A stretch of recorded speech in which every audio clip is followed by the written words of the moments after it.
మీరు చేసిన అవినీతి నిరూపించినట్లయితే మీరు దోచుకున్న ప్రజాధనాన్ని ప్రభుత్వానికి తిరిగి చెల్లించాలని పాటంశెట్టి సూర్యచంద్ర షరతులు విధించారు.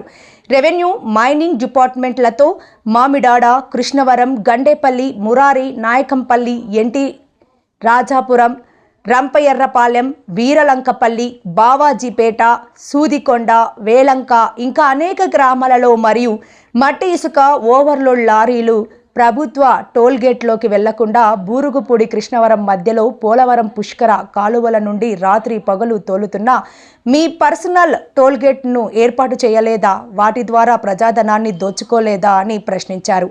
ఏలేరులో ఇసుక అక్రమ రవాణా చేస్తున్న గ్రామాలలో ఇసుక తీసిన అన్ని ప్రాంతాలను స్వయంగా చూపించి అవినీతి నిరూపించడానికి మేము సిద్ధంగా ఉన్నామని టైమ్, డేట్, ప్లేస్ గౌరవ శాసనసభ్యులు శ్రీ జ్యోతుల నెహ్రూ, గౌరవ జగ్గంపేట నియోజకవర్గ అభివృద్ధి కమిటీ చైర్మన్ శ్రీ జ్యోతుల నవీన్ నిర్ణయించుకొని తెలియచేయాలని పాటంశెట్టి సూర్యచంద్ర మీడియా ద్వారా కోరారు.